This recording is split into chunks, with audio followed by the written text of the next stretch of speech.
రోమపాదుడు ఋష్యశృంగుణ్ణి తేవడానికి వేశ్యలను కొందరిని పంపాడు. అప్పుడు వారిలో వారు, చెలులారా, ఆ ఋషికుమారుడు ఒక లేడికి పుట్టినాడట. ఆడా మగా తేడా కూడా తెలియనివాడట. అతని మదిలో మన్మథ వికారం పుట్టించాలి అనుకుంటూ విభాండకుని ఆశ్రమంలోకి చేరుకున్నారు. వారిని చూచి ఋష్యశృంగుడు,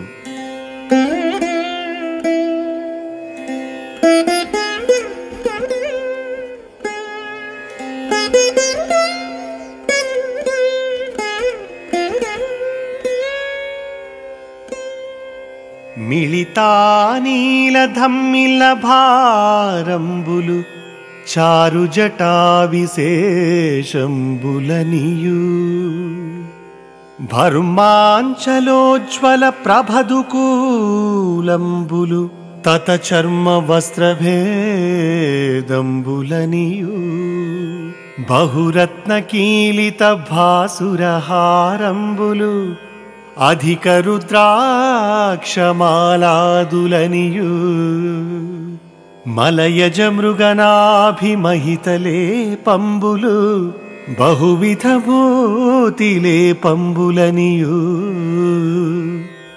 మధురగానమ్ము శృతియుక్త మంత్రజాతులనియు వీణలు దండంబులనియు సతులమూర్తులెన్నడు నెరుగని ముగుద తపసి వారి తాపసులని దాయవచ్చి మృకే ఆ ఆ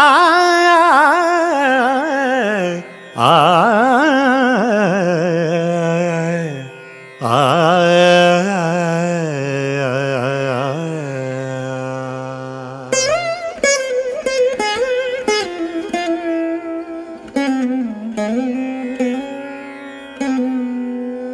ఇంతవరకు ఆడువారిని ఎప్పుడూ ఎరిగి ఉండనివాడు కనుక తుమ్మెదల గుంపుల కాంతులతో విరాజిల్లు వారి కొప్పు ముడులను మునుల జటల గుంపులుగా సంభావించాడు.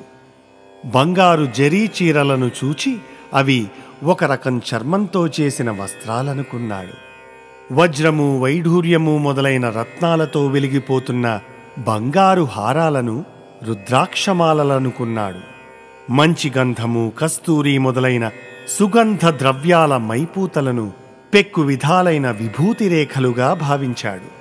చక్కని శృతితో వినడానికి వింతగా ఉన్న పాటలను మంత్రాల నాదాలుగా ఊహించాడు. వీణలను సన్యాసులు పట్టుకునే దండాలుగా తలచినాడు. వీరంతా గొప్ప తాపసులనుకుని వాళ్ల కాళ్ల మీద పడి మ్రొక్కాడు.